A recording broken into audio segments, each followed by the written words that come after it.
तो पिछली सरकारों का पॉलिटिकल एजेंडा होता था, हमारा पॉलिटिकल एजेंडा नहीं है।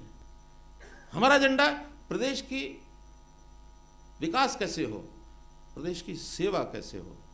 तो इस सेवा का भाव केवल पॉलिटिशियंस में आ जाए और बाकियों में नहीं आए तो काम नहीं चलेगा। ये सेवा का भाव हम सबको, जिनके भी हाथ में कुंजी है, क्योंकि आपके सबके हाथ में चाबी है, उस चाबी को आप खोलना चाहेंगे खुल जाएगी, नहीं खोलना चाहेंगे तो बंद रहेगी। आपके नीचे का व्यक्ति तो आपके मातहत है, जैसा आप कहोगे वैसा वो करेगा, लेकिन आपकी तो अपनी मर्जी चलेगी। उस मर्जी में आप लोगों ने इतना खुल करके कि ये मुझे काम करना, तो क्यों करना है, एक स्पष्ट मिशन चाहिए।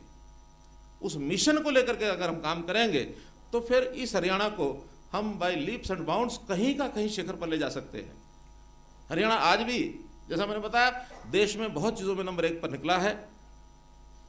इंडस्ट्री के नाते से हम ईज ऑफ डूइंग बिजनेस की बात करते हैं। अभी जो चर्चा की मुख्य सचिव जी ने कि हम 6ठे स्थान पर आए हैं, ये जानकारी भी हमारे दिन प्रतिदिन हर दिन कर रहे हैं रिव्यू सुधीर पाल जी।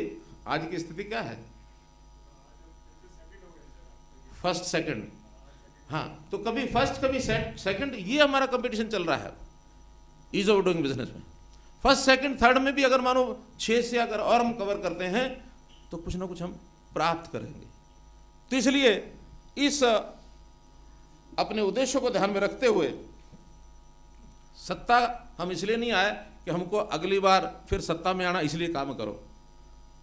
अगली बार सत्ता अपने आप जनता चाहेगी, अपने आप आएगी, लेकिन जनता की सेवा करनी है, इसलिए हम काम कर रहे हैं। और उस ट्यूनिंग में हम सब लोगों को एक टीम के रूप में काम करना है। अगर देश का प्रधानमंत्री कह सकता है कि मैं सेवक हूं, तो फिर देश का हर व्यक्ति जिसके हाथ में ये सत्ता है, सत्ता की कुंजी है, उसको सेवक बन के ही काम इस प्रकार का आगे बढ़ाएंगे तो बहुत सी चीज़ें आगे तक हो पहुंच जाएंगी। हरियाणा में वातावरण बदलने के लिए हमने पॉलिटिकल वातावरण जिसको कहना चाहिए बदलने के लिए जो एक काम और किया है, जिसका परिणाम हमको मिला है, आज जनता कहती है उस बात को कि पॉलिटिकल भेदभाव के बिना हरियाणा को एक इकाई के रूप में आगे बढ़ाने का संकल्प ये हमने लिया।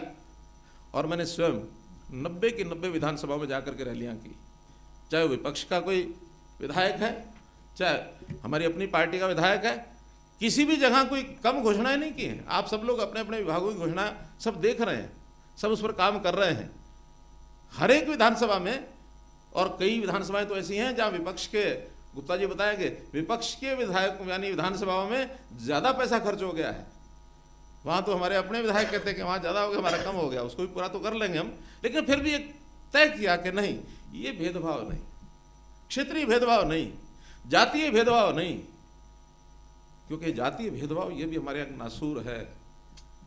ये भी हमारे यहाँ एक ऐसी जड़ है कि जो समाज को एक करके अगर नहीं देखता तो उसके अंदर विभाजन पैदा करके संघर्ष उसकी नींव रखता है। तो पॉलिटिकली हमको इसको डील करना पड़ेगा, नहीं तो जो मुख्यमंत्री जिस इलाके का बन गया वो इलाका उसके लिए वही प्रदेश हो गया। लोगों ने कहना शुरू कर दिया कि हिसार जिले का ये मुख्यमंत्री है तो हिसार जिला जो है वही तरक्की होगी, रोहतक जिले का तो वहीं होगी, भिवानी जिले का तो वहीं होगी, सिरसा जिले का तो वहीं होगी तरक्की। हमने करनाल वासियों का कि करनाल की तरक्की अकेले नहीं होगी, सारे हरियाणा की जो होगी वो करनाल की होगी।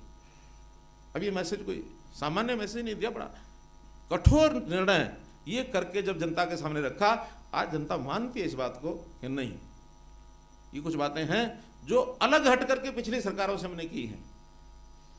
तो पिछली सरकारों का पॉलिटिकल एजेंडा होता था, हमारा पॉलिटिकल एजेंडा नहीं है।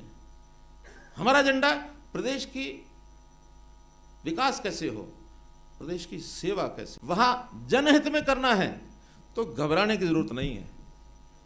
कई बार घबराहट होती है हमारे अधिकारी के मन में कि मैं अगर ये कर दूंगा तो पता नहीं कोई पहाड़ न टूट पड़े। अरे भाई, अगर ज्यादा केसेस हैं तो कोई पॉलिसी बनानी तो पॉलिसी बना देंगे। हमने इन डिस्कशंस को छोड़ने के लिए निश्चित पॉलिसी बनाने का शायद हमारा रिकॉर्ड है, और वो टाउन एंड कंट्री प्लानिंग में तो रिकॉर्ड है। क्यों अरुण जी बताएंगे? नहीं, पॉलिसीज हमारी बनी पिछले 3 साल में, कुछ ज़्यादा ही बन गई हैं, लेकिन जनहित के लिए बनाई, हमने किसी के इंटरेस्ट के लिए नहीं बनाई। नहीं, वही है, वो डर खत्म हो जाए। पॉलिसी बनेगी तो डर खत्म है ना, क्योंकि पॉलिसी बनेगी तो उसके ऊपर मोहर लगेगी, कैबिनेट के लगेगी, अधिकारी कहता है ठीक है मेरी बला से इस पर कैबिनेट की मोहर लग गई। मैं दूसरी बात कहता हूँ, अगर नहीं भी पॉलिसी बनी है फिर भी डिस्क्रिप्शन में जनहित है, ये हमने सिद्ध कर दिया। ब्यूरोक्रेट्स भी हैं, पॉलिटिशियंस का जो सोचने का तरीका रहता है, अगले 5 साल हमको क्या करना है ये रहता है। ब्यूरोक्रेट्स का तरीका रहता है, आज सामने क्या है इसको मुझे करना है। लेकिन इस शिविर में चिंतन करते समय हम मिल करके न ब्यूरोक्रेट्स की तरह सोचें, न पॉलिटिशियन की तरह सोचें, बल्कि एक जो स्टेट्समैन होता है, स्टेट्समैन सोचता है कि मुझे नेक्स्ट 5 जनरेशन के बाद कैसा समाज चाहिए। हम 5 जनरेशन न सोचें, कम से कम 1 जनरेशन का ज़रूर सोचें कि अगले आने वाले 30 साल में हरियाणा कैसा हो, हरियाणा अभी 2019 में कैसा बने, हरियाणा 2022 में कैसा बने, हरियाणा आज से 10 साल बाद 2027 में कैसा बने, और हरियाणा 2030 जो हमारा विजन 2030 हमने बनाया है उसके अनुसार कैसा बने। ये यदि मिलकर के हम सोचेंगे तो निश्चित रूप से हमारा जो चिंतन शिविर है इसका निश्चित लाभ लेकर के हम जाएंगे। बहुत बहुत धन्यवाद।